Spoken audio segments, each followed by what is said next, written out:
በስመ አብ ወወልድ ወመንፈስ ቅዱስ አሐዱ አምላክ አሜን። መጋቢት 2 በዚህች ቀን የኒቄዎስ ኤጲስቆጶስ አባ መራክዩ በሰማዕትነት ሞተ።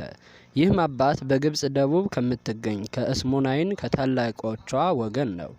የኒቄዎስ ከተማም ኤጲስቆጶስነት ተሾመ። የስደትና የመከራ ወራት በሆነ ጊዜም ስሙ ዮፍንስ የሚባል መኮንን ወደዚያች ሀገር ከንጉሱ ተልኮ መጣ። የክርስቲያን ወገኖችንም ያሰቃይ ዘንድ ጀመረ። የዚህም የቅዱስ ኤጲስቆጶስ አባ መከራዊን ዜና ሰምቶ ወደ እርሱ ያመጡት ዘንድ ወታደሮቹን ላከ። እርሱም ወደ መኮንኑ ከመሄዱ በፊት ወደ ቅዱስ መሰዊያው ገባ።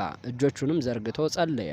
ንዋየ ቅዱሳቱንና የመቀደሻውን ልብሶች በመቅደሱ ውስጥ አኖረ። ከዚያ በኋላ ቤተ ክርስቲያኑን ይጠብቅ ዘንድ ወደ እግዚአብሔር ኢየሱስ ክርስቶስ ፈጽሞ ማለደ። በላያቸው የፀሐይ ብርሃን ይወጣ ዘንድ ያልተዋቸው የጽዮን ልጅ ደጆች ሆይ ለእግዚአብሔር ቤት ማገልገያ የሆነ ንዋየ ቅዱሳቱን ጠብቁ እያለ ታላቅ ልቅሶ በማልቀስ ጮኸ። ከዚያ በኋላ ከንጉስ መልእክተኞች ጋር ወጥቶ ሄደ። ወደ መኮንኑ ቀረበ። ስለ ስሙና ስለ ሀገሩ ስም ስለ ሰራውም ጠየቀው። የኒቄዎስ ከተማ ኤጲስቆጶስ እንደሆነም ባወቀ ጊዜ እንዲገርፉትና እንዲያሰቃዩት ብርና እርሳስም አቅልጠው በአፉ እንዲጨምሩበት አዘዘ። እግዚአብሔርም የሚያጸናውና የሚያስታግሰው ሆነ። ያለ ጉዳትም በጤንነት መልሶ ያስነሳው ነበረ። ከዚህ በኋላ ወደ እስክንድሪያ ገዢ ወደ ሄርሜኔዎስ ሰደደው። እርሱም ቅዱስ አባ መራክዩን እንዲያስሩ ታዘዘ። እግዚአብሔርም በእጆቹ ብዙዎች ድንቆች ተአምራቶችን አደረገ።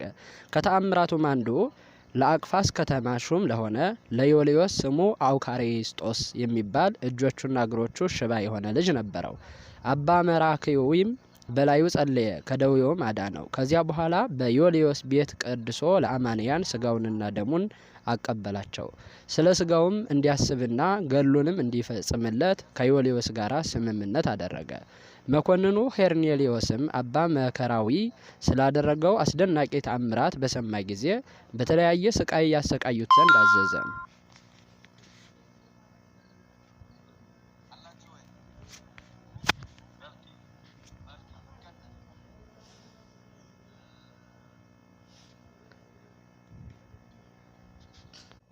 ህዋሳቶቹ እንዲቆራረጡ በመንኮራኩሮች ውስጥ አስገብተው አሰቃይተው ለነጣቂዎች አንበሶች ጣሉት። በባህርም አሰጠሙት። በእሳት ምድጃ ውስጥም ጨመሩት። ቅዱስ አባ መከራዊ በስቃዩ ሁሉ በክብር ባለቤት በጌታችን በኢየሱስ ክርስቶስ ኃይል የሚታገስና የሚጸና ሆነ። ጌታም ያለ ጉዳት መልሶ በጤንነት ያስነሳው ነበረ። የእመቤታችን የድንግል ማርያም ቤተ ክርስቲያን የምታገለግል አንዲት ድንግል እህትም ነበረችው። ሁለት ወንዶችም ነበሩት። የአንደኛው ስም ዮሐንስ፣ የሁለተኛው ይስሐቅ ይባላል። በእስር ቤትም ሳለ ወደ እርሱ መጡ። አንተ ስለ አባታችን ፈንታ አባት ሆነህ ነበር፣ እነሆ የሙት ልጆች እንሆን ዘንድ ትተኸን ትሄዳለህ እያሉ በፊቱ አለቀሱ። እርሱም አጽናንቶ ወደ ቤታቸው አሰናበታቸው።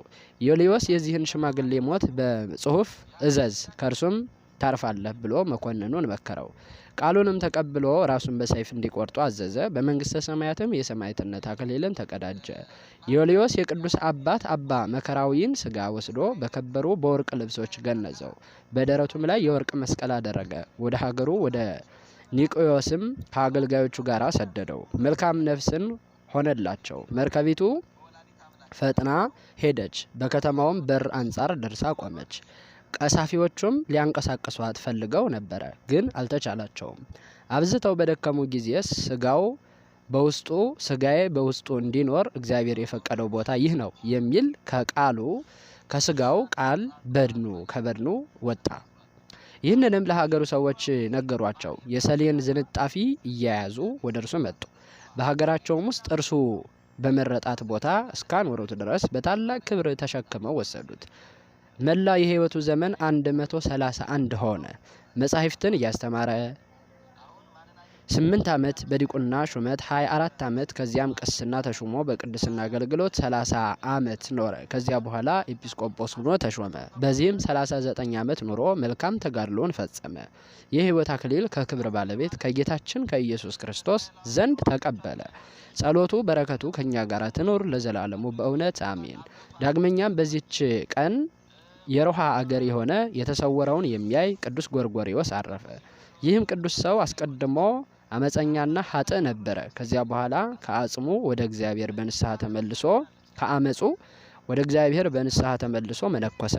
የጻድቃንን ማደሪያና ብዙ ዋጋዎችን የኃጥአንንም ኩነኔና የእርሱ የሆነ ስቃያቸውን እግዚአብሔር እስካሳየው ድረስ ብዙ ተጋደለ። እግዚአብሔርም በጸሎቱ ይማረን፣ አሜን። ይማረን።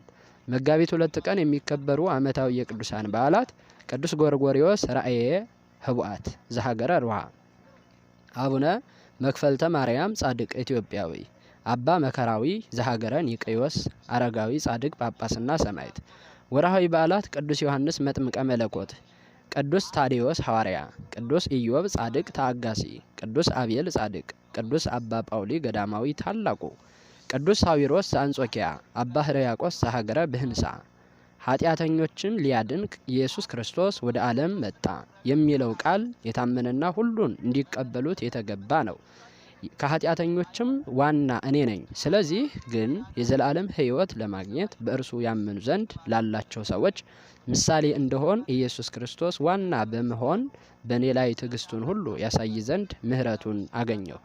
አንደኛ ጢሞቴዎስ ምዕራፍ 1 ዘአቅረብኩ ማሕሌተ አዘኪሬ አእላፍ እምዕለተ ጸምዱ ከዘልፈ ለእለ ያነብብ ታወከፍ ዘንዴቴ መጽሐፈ እንተረሰይ ከእግዚኦ ጻድቀ መበለት ወኩፈ እምእለ አብኡ ብኡላን ዘተርፈ ነቢያት፣ ቅዱሳን፣ ሰባኪያን፣ ሰማዕታት፣ ጻድቃን፣ መላእክት፣ ትጉሃን ደናግል፣ አዲዮ መነኮሳት ሄራን ባርኮ ባርኮ ጉባኤ ዛቲ መካን እስከ አረጋዊ ልሂቅ ወምንዑስ ሕፃን ለዘ ጸሐፎ በክርታስ ወለዘ አጸሐፎ እንዘ ይደርስ ለዘ አንበቦ ወለዘ ተርጎሞ በልሳን ሐዲስ ወለዘ ሰምዐ ቃሎ በእዝነ መንፈስ በጸሎተ እሙ ማርያም አራኢታ ኩሉ እምባይስ ህቡረ ይማረን ኢየሱስ ክርስቶስ አሜን። ይማረን።